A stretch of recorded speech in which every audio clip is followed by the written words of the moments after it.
A very happy morning, ladies and gentlemen. Thank you, Ms. Trishanai, for the brief introduction. Ladies and gentlemen, esteemed guests, fellow advocates for education, the organizing committee, and members, friends. Let me first start my paper or presentation on a quote which was shared to us by Malcolm Forbes. Quote, "The purpose of education is to replace an empty mind with an open mind." The purpose of education is to replace an empty mind with an open one, unquote. And what does that mean? It means that we should not fill students' head with data and memorization. We cannot fill the minds of our students with data and memorization. Instead, what we should do is to foster curiosity, critical thinking, intellectual humility, and the ability to embrace new perspectives and diverse ideas. Education is a catalyst for transforming lives and societies. Education builds families, and education transforms the entire family. It is also the cornerstone of progress, a fundamental right that paves the way for individual and societal development. In a rapidly changing world, ensuring education is a public good. I've always maintained the first two importance of education is two A's. One is affordable. Education has to be affordable. And number two is accessible.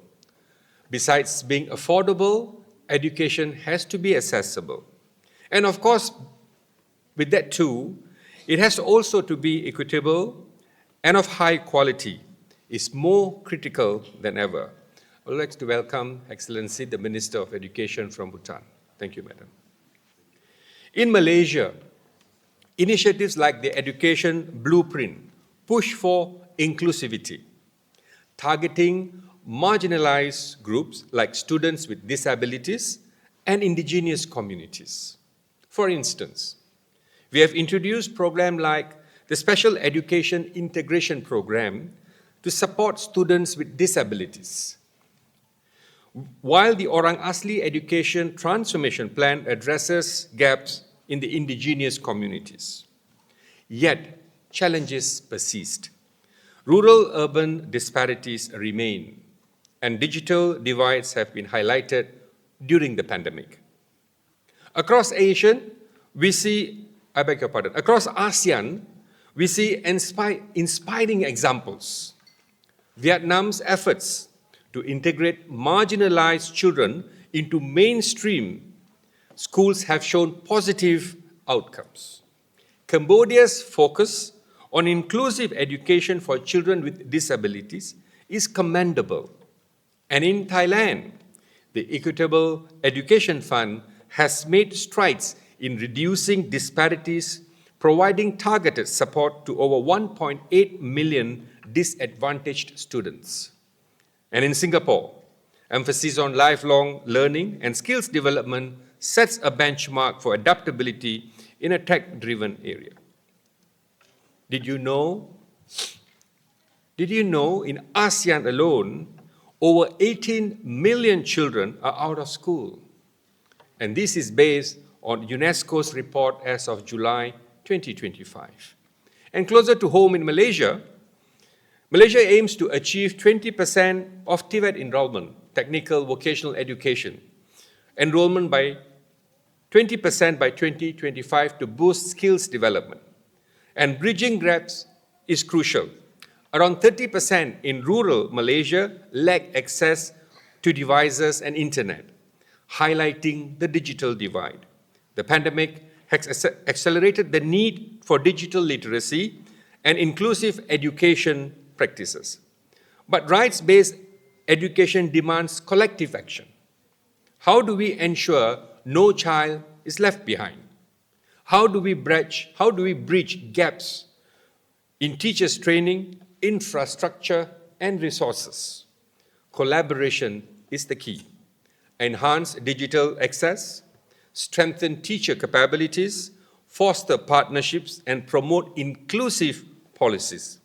Governments, non-governmental organizations, and communities must work hand in hand to address systematic barriers to education. Let's look at some success stories.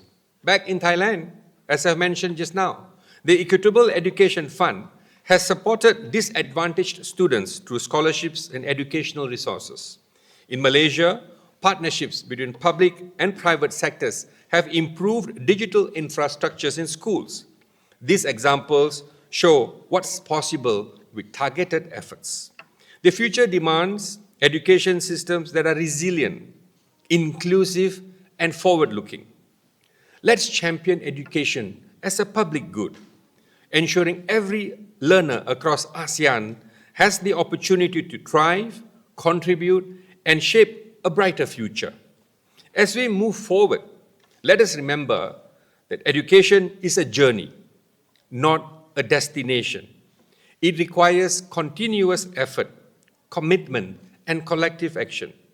Some key areas that I think we should focus moving forward is number one, to enhance digital accessibility for all learners. And how do we do it? Number one, we need to focus on infrastructure development. That means we need to ensure to improve internet connectivity. Number two, digital literacy program is one way how you can enhance digital accessibility. Digital literacy programs in schools, we need to train the students, the teachers, and not only students and teachers, we also need to train parents to use digital tools. Partnerships and collaborations with non-governmental organizations, private sectors to expand digital access is equally important. The second area of focus would be strengthen teacher capacities for inclusive education. How do we support them? Number one, the support system to ensure every teachers have access to resources, have access to assistance, and have access for counseling services. It is very, very important. Teachers will undertake roles and responsibilities laid out in policy, laid out by the Ministry of Education, laid out by the policy makers. But to ensure that this policy reaches every other child, teachers themselves have to be equipped with all the support system. And the other thing is coaching and mentoring. While teachers are trained to do their work, with the technology avalanche, the jump of technology in the world, teachers need to be trained consistently. What we could do is to pair teachers with experienced mentors for support and guidance. There are so many people out there who are willing to support. So the government mechanism has to make it open for people to go back and work with schools. The third area of focus is to foster partnership for resource sharing and innovation. And how do we do that? Public-private partnership. Try to leverage private sector fundings. No government has enough funds to take care of all schools. For example, in Malaysia, the government of Malaysia, the Ministry of Education gets about the highest budget by the government every year.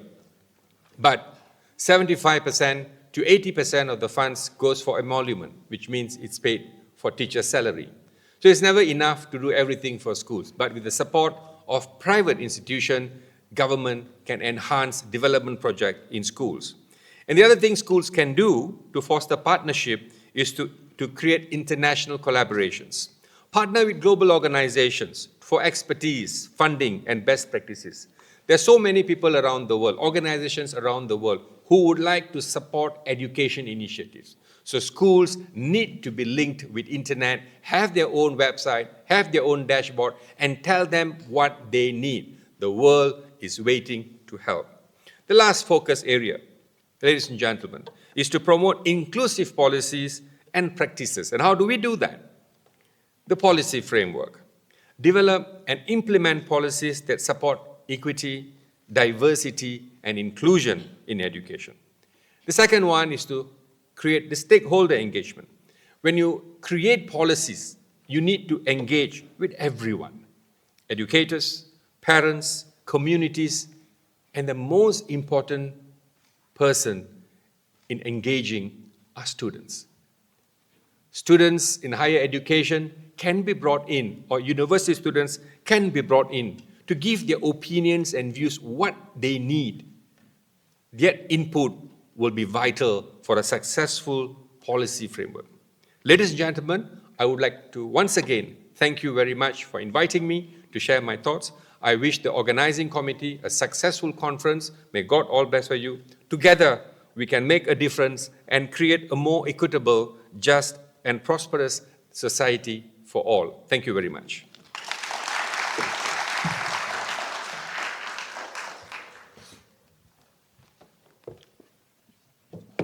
Thank you, Datuk, for your valuable reflections.